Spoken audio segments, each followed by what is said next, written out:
ಇನ್ನು ಭಾರತ ಪಾಕ್ ನಡುವಿನ ಈ ಸಮಸ್ಯೆ ವಿಚಾರವಾಗಿ ಅಮೆರಿಕ ಮೇಲಿನ ಮೇಲೆ ಮೂಗು ತೂರಿಸ್ತಾ ಇದೆ. ಯಾವ ಮಟ್ಟಿಗೆ ಅಂತಂದ್ರೆ ಕದನ ವಿರಾಮ ನಮ್ಮಿಂದಲೇ ಆಯ್ತು ಅಂತ ಉಲ್ಟಾ ಹೊಡಿತಾ ಇತ್ತು. ಅಂದ್ರೆ ಹೇಳ್ತಾ ಇದ್ದಂತ ಅಮೆರಿಕ ಈಗ ಒಂದು ರೀತಿ ಉಲ್ಟಾ ಹೊಡಿತಾ ಇದೆ. ನಾನೇ ನೇರವಾಗಿ ಮಾಡೋಕೆ ಹೋದಂಥದ್ದಲ್ಲ, ಆದ್ರೆ ನಮ್ಮ ಪಾತ್ರ ಅದರಲ್ಲಿದೆ ಅಂತ ಹೇಳೋಕೆ ಹೊರಟಿದೆ.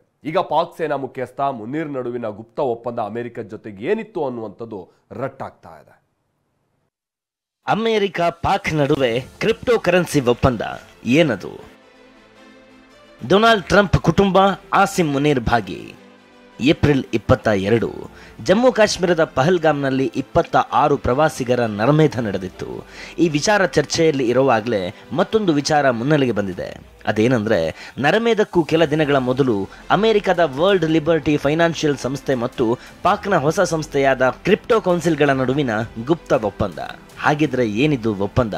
ತೋರಿಸ್ತೀವಿ ನೋಡಿ. ಬ್ಲಾಕ್ ಚೈನ್ ತಂತ್ರಜ್ಞಾನಕ್ಕೆ ಸಂಬಂಧಿಸಿ ಎರಡೂ ದೇಶಗಳ ಸಂಸ್ಥೆಗಳು ಒಪ್ಪಂದಕ್ಕೆ ಸಹಿ ಹಾಕಿವೆ. ಅಮೆರಿಕದ ವರ್ಲ್ಡ್ ಲಿಬರ್ಟಿ ಫೈನಾನ್ಷಿಯಲ್ ಮತ್ತು ಪಾಕ್ನ ಹೊಸ ಕ್ರಿಪ್ಟೋ ಕರೆನ್ಸಿ ಸಂಸ್ಥೆಗಳ ನಡುವೆ ಒಪ್ಪಂದವಾಗಿದೆ. ಪಾಕ್ ಹಣಕಾಸು ಸಂಸ್ಥೆಗಳಲ್ಲಿ ಬ್ಲಾಕ್ ಚೈನ್ ತಂತ್ರಜ್ಞಾನ ಸಂಯೋಜಿಸಲು ಈ ಒಪ್ಪಂದವು ಅನುಕೂಲ ಮಾಡಿಕೊಡುತ್ತೆ. ಆಸ್ತಿ ಟೋಕನೈಸೇಷನ್, ವಿವಿಧ ರೀತಿ ಟೇಬಲ್ ಕಾಯಿನ್ಗಳ ಅಭಿವೃದ್ಧಿ, ವಿಕೇಂದ್ರೀಕೃತ ಹಣಕಾಸು ವಲಯದ ಯೋಜನೆಗಳಿಗೂ ಅವಕಾಶ ಕಲ್ಪಿಸುತ್ತದೆ.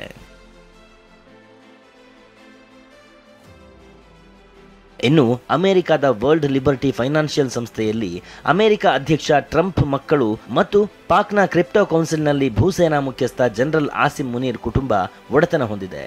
ಒಂದು ವೇಳೆ ಭಾರತವೇನಾದರೂ ಪಾಕನ್ನ ಉಡೀಸ್ ಮಾಡಿದ್ರೆ ನಮಗೂ ಕಷ್ಟ ಅಂತ ಅರಿತಿರೋ ಟ್ರಂಪ್ ಕದನ ವಿರಾಮದ ಮಧ್ಯಸ್ಥಿಕೆ ವಹಿಸಿದ್ದಾರೆ ಎನ್ನಲಾಗಿದೆ.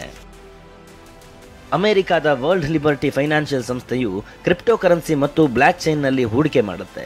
ಇದೇ ಸಂಸ್ಥೆಯಲ್ಲಿ ಡೊನಾಲ್ಡ್ ಟ್ರಂಪ್ ಪುತ್ರರಾದ ಎರಿಕ್ ಮತ್ತು ಡೊನಾಲ್ಡ್ ಜೂನಿಯರ್ ಹಾಗೂ ಅಳಿಯ ಜರೆಡ್ ಕುಶ್ನರ್ ಹೆಚ್ಚು ಹೂಡಿಕೆ ಮಾಡಿದ್ದಾರೆ.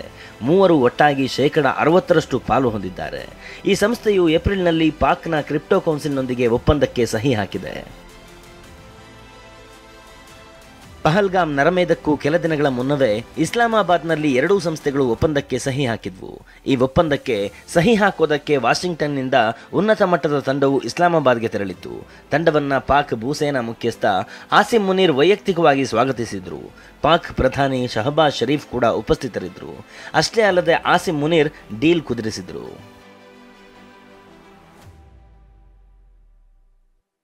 ಇದೀಗ ಉಭಯ ರಾಷ್ಟ್ರಗಳ ಸಂಸ್ಥೆಗಳ ನಡುವಿನ ಒಪ್ಪಂದದ ಹಿಂದಿನ ಉದ್ದೇಶದ ಬಗ್ಗೆ ಅನುಮಾನ ಹುಟ್ಟಿದೆ. ನವದೆಹಲಿ ಮತ್ತು ವಾಷಿಂಗ್ಟನ್ನಲ್ಲಿ ತನಿಖೆ ಶುರುವಾಗಿದೆ. ಆದರೆ WLP ಸಂಸ್ಥೆ ಒಪ್ಪಂದದ ಹಿಂದೆ ಯಾವುದೇ ರಾಜಕೀಯ ಉದ್ದೇಶಗಳಿಲ್ಲ ಅಂತ ಮಾಧ್ಯಮ ಪ್ರಕಟಣೆ ರಿಲೀಸ್ ಮಾಡಿದೆ. ಅಮೆರಿಕ ಅಧ್ಯಕ್ಷ ಟ್ರಂಪ್ ಆಗಲಿ ವೈಟ್ ಹೌಸ್ ಆಗಲಿ ಈ ಬಗ್ಗೆ ಯಾವುದೇ ಪ್ರತಿಕ್ರಿಯೆ ನೀಡಿಲ್ಲ. ಈ ನಡುವೆ ಪಾಕಿಸ್ತಾನಕ್ಕೆ IMF ನೀಡುವ ಹಣಕಾಸಿನ ನೆರವಿನ ವಿಚಾರ ಮುನ್ನೆಲೆಗೆ ಬಂದಿದೆ. ಕೇಂದ್ರ ರಕ್ಷಣಾ ಸಚಿವ ರಾಜನಾಥ್ ಸಿಂಗ್ ಪಾಕ್ಗೆ ಹಣ ನೀಡುವ ಮುನ್ನ ಮತ್ತೊಮ್ಮೆ ಪರಿಶೀಲಿಸಲಿ ಎಂದಿದ್ದಾರೆ. ಭಾರತ ಯಹಿ ಚಾಹೇಗಾ कि IMF पाकिस्तान को अपनी $1 बिलियन की असिस्टेंस पर वह पुनर्विचार करे और आगे भी किसी भी तरह की सहायता देने से IMF परहेज करे. ಏನೇ ಹೇಳಿ, ಪಹಲ್ಗಾಮ್ ನರಮೇಧಕ್ಕೂ ಮುನ್ನವೇ ಅಮೆರಿಕ ಪಾಕ್ ಸಂಸ್ಥೆಗಳ ಮಧ್ಯೆ ಒಪ್ಪಂದ ನಡೆದಿದೆ. ಕದನ ವಿರಾಮಕ್ಕೂ ಅಮೆರಿಕ ಮಧ್ಯಪ್ರವೇಶಿಸಿದೆ. ಇದೆಲ್ಲವನ್ನು ನೋಡಿದ್ರೆ ಪಾಕ್ಗೆ ಅಮೆರಿಕ ಪರೋಕ್ಷ ಬೆಂಬಲ ನೀಡುತ್ತಿದೆಯಾ ಅನ್ನೋ ಅನುಮಾನ ದಟ್ಟವಾಗಿ ಕಾಡ್ತಿದೆ. Bureau report, TV9.